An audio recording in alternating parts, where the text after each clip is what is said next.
Hey, what's up guys? In this video I'm going to talk about what it was like to actually work at Amazon as an overhead pick machine driver, operator.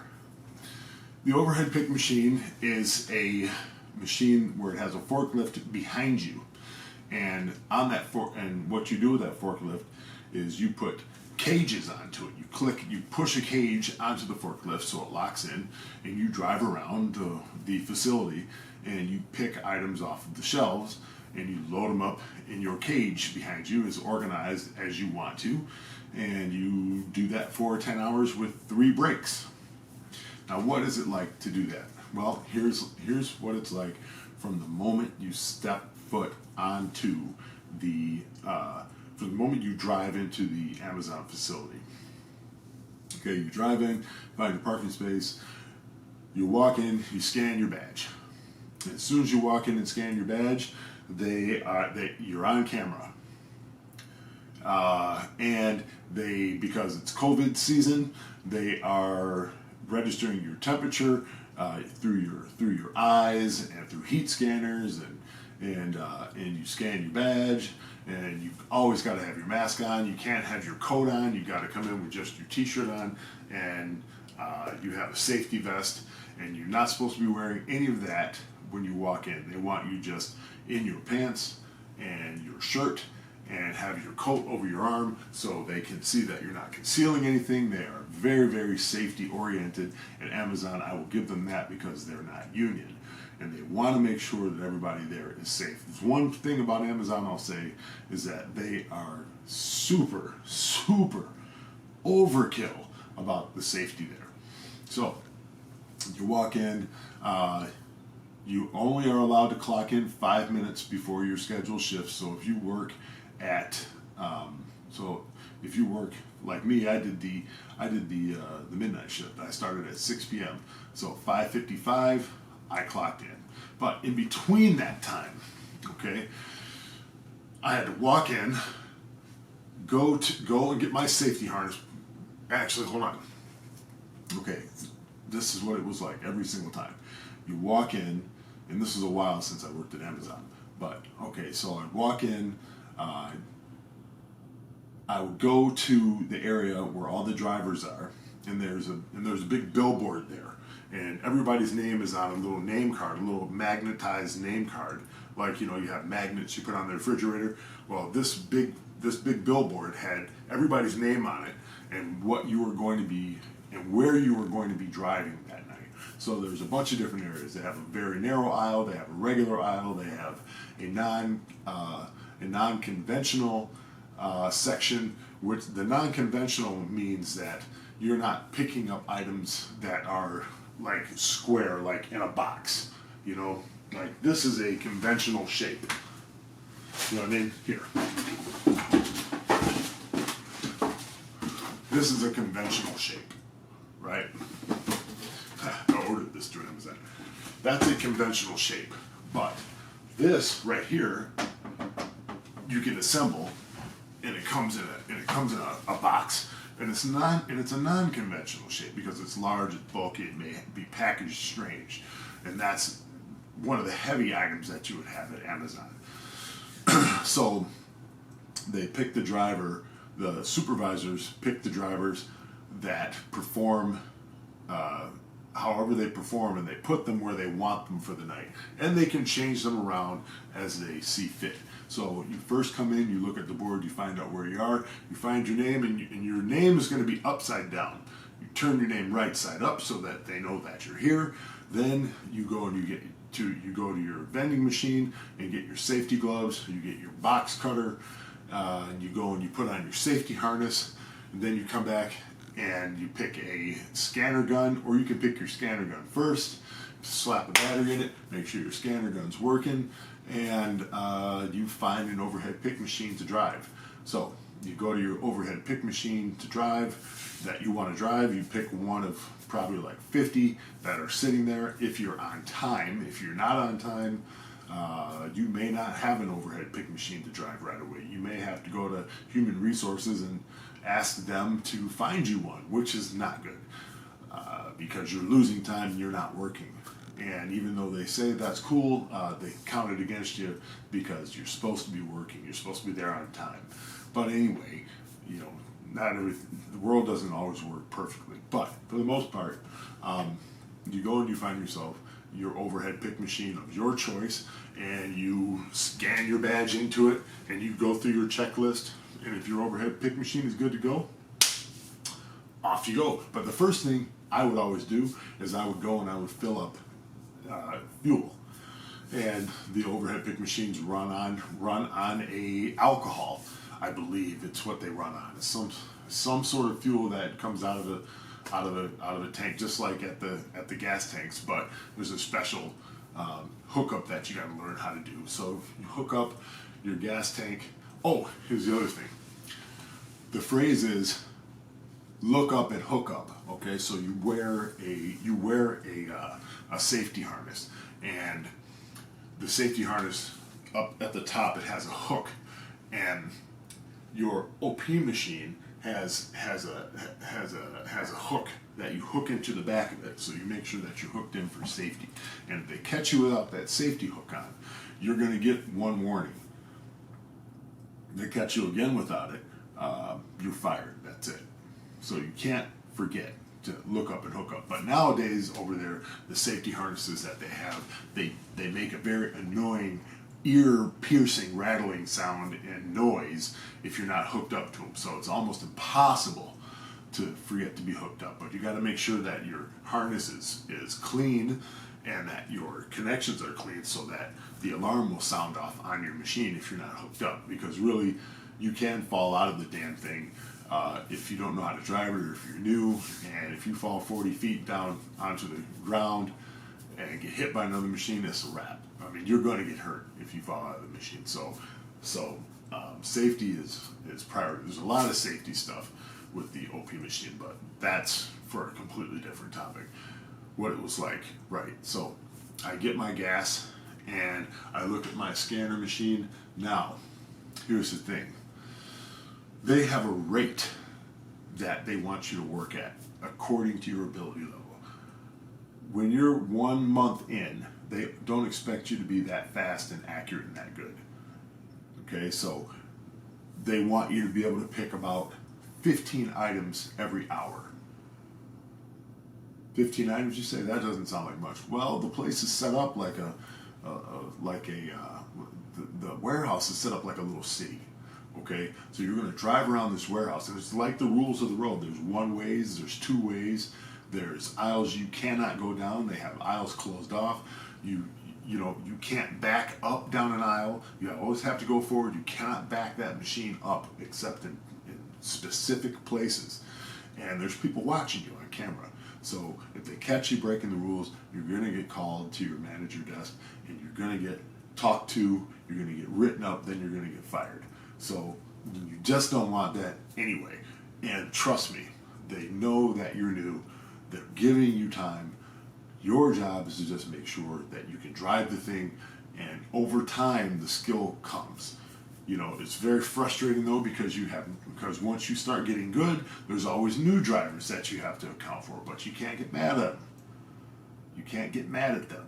You have to allow them. It's best for you anyway to keep calm, because the job is frustrating enough as it is. Because if you look at your scanner and say, okay, I have to be at aisle 128, 128 up on level G, and you go to aisle 131, and you go to level G, and you try to scan your item, it's not going to work. Then you got to come back down, you got to go all around, you got to, right? So you have to stay calm, cool, and collected, because you can't break the rules. You can't drive by another driver if they're up. There's up in the air. There's all kinds of rules, and if you bust them, they're going to get you. So I'd come in, I'd get my gas, I'd go to my first area, I'd go to my first item on the shelf, scan it, throw it in, move to the next one, scan that, move to the next one, scan, move to the next one, move to the next one. All the time you're looking at your scanner to see where your next pick is coming up. They also tell you how long it's been taking you to pick, right? Because they're watching this. They're watching you. They have like there's what's called a pick desk.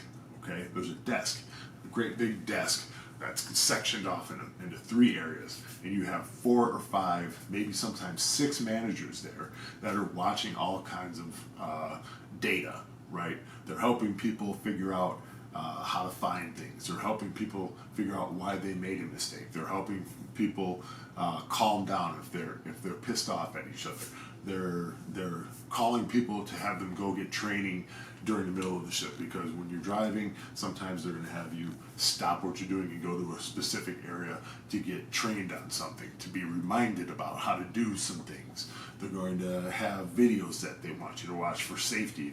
They're constantly pulling you from your job to go get more training, or to be reminded of a very important thing that they want you to keep in mind.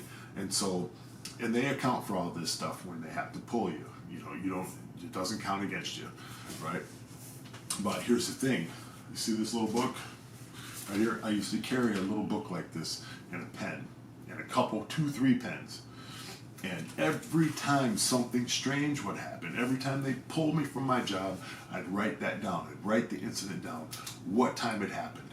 Because if you have a strange night where you're not really getting a lot of work done, they may ask you to account for all the times you didn't get work done.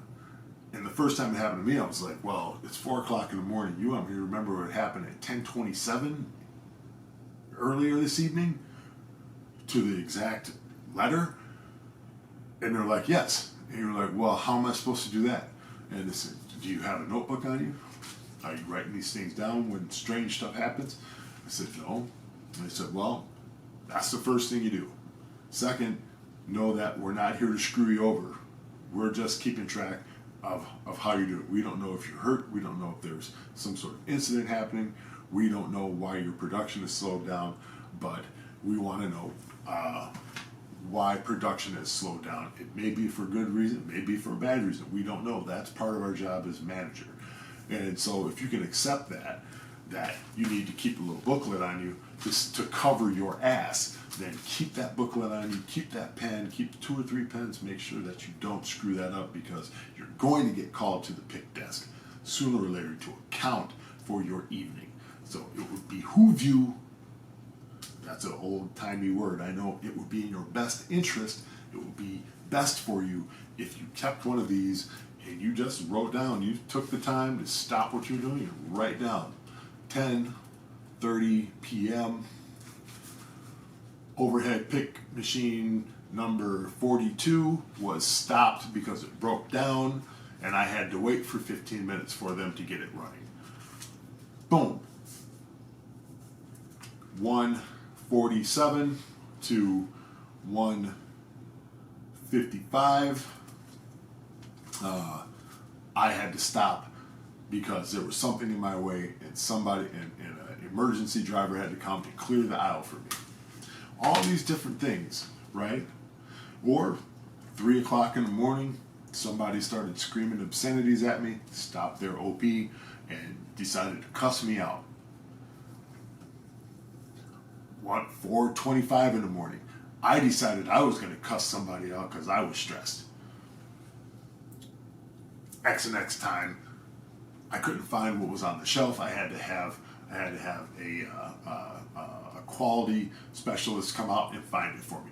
You track what you're doing. That way you're accountable. That way they know what's going on and it doesn't count against you. Okay? So, all right. So I clock in. I go through all the rigmarole. I'm out there picking. 9:30 comes along. Here's my first break. I immediately go and park my OP, and I walk to the break room, and because everything is done by phone now, you can clock in and out on Amazon's application on your phone. So you clock out and you sit down and you enjoy a 7-minute rest at the Detroit 1 facility for the most part, because where you got to park your OP is a good distance away from the break room. So you got to park it, walk to the OP. Or you got to park it. You got to walk to the break room. You sit down. You have a little Coca-Cola or something. Get a little caffeine. Have a little snack or something, and then you're back on your machine at the 15-minute mark. You don't sit for 15 minutes. You are back working at the 15-minute mark. Because if you're not back working at the 15-minute mark, they're going to start wondering why you're not back at the 15-minute mark. You may have to account for that. So make sure you do that. Then your my lunch came along at 1:30 in the morning. So at 1:30, go through it again. Park your machine, walk to the break room, sit down, eat, clean up after yourself, walk back to your machine, click up, get to your next item, boom, 30-minute mark, you're scanning again. Not 30 minutes and you get up and walk to your machine. No. You're going to be back at work at the 30-minute mark, boom, and scanning if you don't want to hear about it. Then you got another 7-minute, 15-minute, 7-minute break. A couple hours later, and then you're going to clock out and get the hell out of there. On time again. You don't clock out late. You clock out on time. So that means if you've got 10 minutes, you're off at 5 a.m. It means at 4:40 you are free to clock out, because it takes 20 minutes to park your machine, wipe it down, clear it off, empty out all the garbage, scan out, and go and clock out. It takes 20 minutes to do that. Fuel up, fuel your machine back up for the next driver. They understand it takes 20 minutes. Everybody's stopping at the 20-minute mark before it's time to clock out. Okay, you're scheduled to quit at 5 a.m. 4:40, stop what you're doing. Go clock out. You've done enough. Okay? That's basically what it's like every single time you clock in. That's your life as an Amazon overhead pick machine driver. Now, I got written up because there was a guy who decided he was going to start shit with me, and I wasn't smart enough to keep my mouth shut and just let it go. I had to talk shit back at him. I flipped him the bird, and he decided that was a violent gesture and decided to escalate it to HR. That got me written up. But for the most part, it's a job where it's a warehouse, man, and they got to keep everybody on a short leash.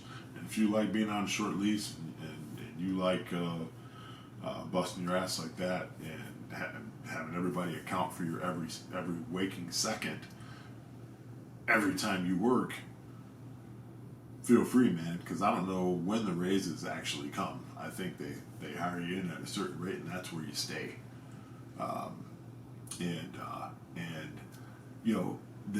The things they do there, they tempt you with time off. Okay, so you're working, right?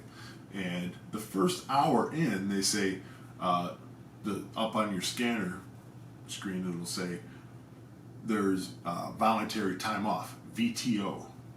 Would you like to take it for the evening? Well, shit, yeah, you'd like to have the night off. But if you take the night off, you don't get no money. But they tempt you with it anyway.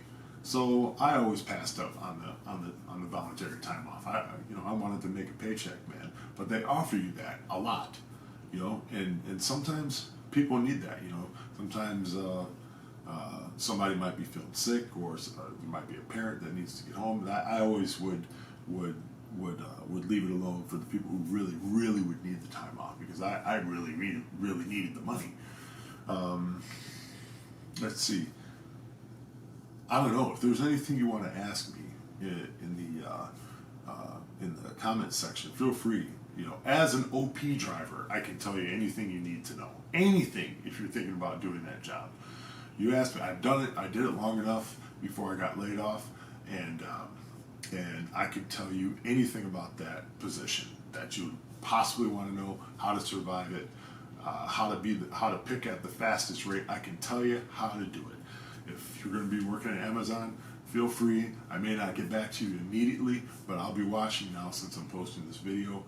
And if you want to know anything about that position, go ahead and ask me, because I worked at the Detroit 1 facility for almost 4 months. And then they laid me off, and I decided to go and become a welder, because I'm not going to take that abuse. But if you need to know anything, hopefully I can answer them for you.